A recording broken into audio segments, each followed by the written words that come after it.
The latest economic data have come in stronger than expected, which suggests that the ultimate level of interest rates is likely to be higher than previously anticipated. If the totality of the data were to indicate that faster tightening is warranted, we'd be prepared to increase the pace of rate hikes. So what did we learn? Nick Timiraos is the Wall Street Journal chief economics correspondent. You know him as the Fed Whisperer. Good to see you, sir. 2 days of testimony from the Fed chair. Let me just get your one single biggest takeaway from Powell this week. Well, the takeaway obviously was that he put a 50 basis point increase on the table. And I think that, if you listen to what everybody's been saying, they've been saying focus on the ultimate level of rates. I think, if you read through on that, if the terminal rate projection is going to go up by more than a quarter point, that makes the prospect of a 50 basis point increase more attractive here, because it gets to the question of, do you really want to drag this out any longer? Fed officials at their last meeting thought they were getting closer to the end. If it now looks like maybe you've fallen behind a little bit, then the March meeting might be a place to catch up. But we still have the payroll report and the inflation report. So, it's hard to be too confident here about anything. Yeah, Nick, we heard that from Fed Chair multiple times over the last 2 days, reiterating the fact that it's all about the upcoming economic data. Let's play a quick soundbite from him on Capitol Hill. We have some potentially important data coming up, data to be analyzed. As I indicated in my testimony, I think the data we've seen so far, and we still have other data to see. We still have significant data to see before the meeting. When we say that we're going to be looking at the totality of the data, which is what I said, that does include these reports yet to come. So we've got jobs on Friday. We've got CPI next week. Let's talk about CPI and inflation. Is there a specific level that you think it needs to drop down to in order for the Fed not to do that 50 basis point hike? I don't know what that level is. I think the best you could go on would be a speech that Chris Waller, the Fed governor, gave a week ago. It was a speech posted online. And, the threshold that he laid out was for CPI inflation to pull back significantly. That was the, qualitative word he used, significantly from the January numbers. So you tell me, do you think we're going to, what is significant? But that seemed like a pretty high bar to set for this next inflation figure. And one of the most interesting moments this week was between Elizabeth Warren and Powell on future job losses that would be required to bring inflation back to 2%.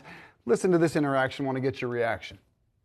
You cling to the idea that there's only one solution: lay off millions of workers. We need a Fed that will fight for families. And if you're not going to lead that charge, we need someone at the Fed who will.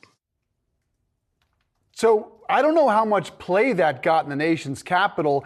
Did you hear some buzz, in those on the left at least, suggesting a new Fed chair? And is there a third option, that the labor market doesn't have to see 2 million job losses in order to bring down inflation? Well, a couple points. I was actually surprised by something else at the hearing, which was that if you, take what Warren said, but then you look at what everybody else said on both sides of the aisle, there was actually very little criticism of the Fed. Now, I get it. It's easier to be, saying that the Fed is doing a good job when the unemployment rate is at 3.4%.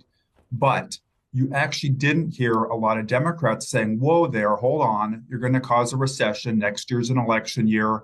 Democrats probably don't want to have a recession in election year, not that anybody ever wants to have a recession. So that was actually the takeaway I took, was you didn't hear a lot of the sorts of things that Warren was saying. Now, to Warren's point, Powell has been saying for months that there isn't some painless way to do this.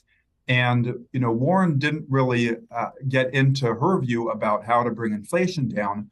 But I think the frustration you heard in that exchange was that there really, some folks want to assume that there are easy answers here, that there are no trade-offs.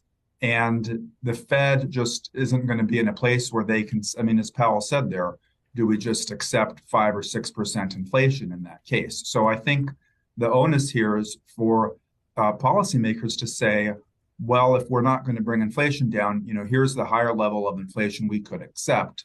But the Fed isn't going to sit around and wait for policymakers to do that. Nick, when it comes to a possible recession, there certainly has been these three terms thrown out there. And I know you've written a lot about all three, the soft landing, a hard landing, and most recently, the no landing. Do you think that no landing option is still in the mix? And what exactly does that mean here for the economy? Does it mean that maybe it won't be as bad as that initial hard landing would have been?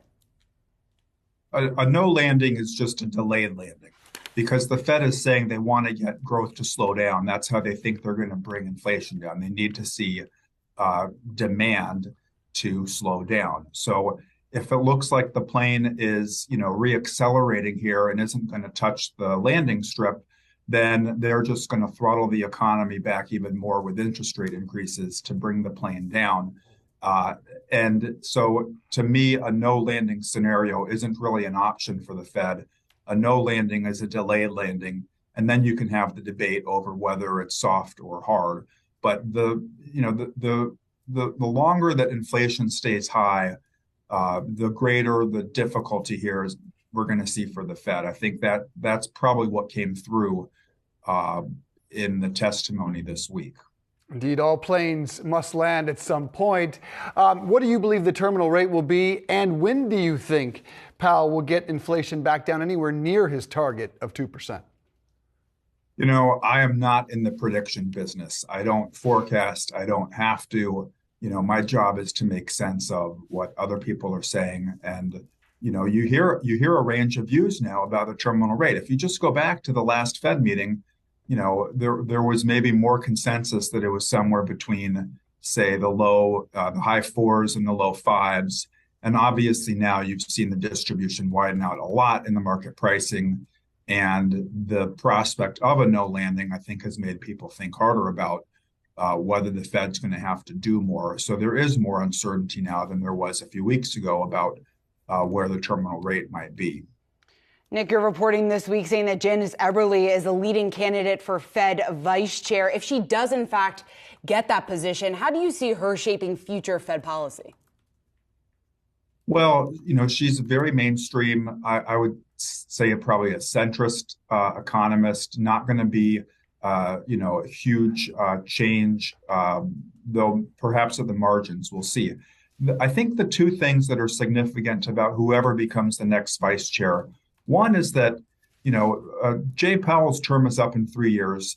And so if the Democrats hold the White House, whoever becomes the vice chair, along with Lael Brainerd, is going to be at the top of the short list for potentially becoming the next Fed chair in 2026. So that's one way in which this pick could be significant.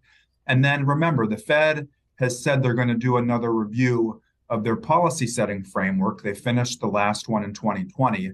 And so it's possible, it's likely that the next vice chair will help run that process for Powell the way the previous vice chair, Rich Clarida, did in 2018, 19, 20, when they did the first framework review. And so those are two things that I think make the vice chair pick maybe more special than it otherwise would be. Nick Timiraos of the Wall Street Journal, great to have you. Thanks so much. Thank you.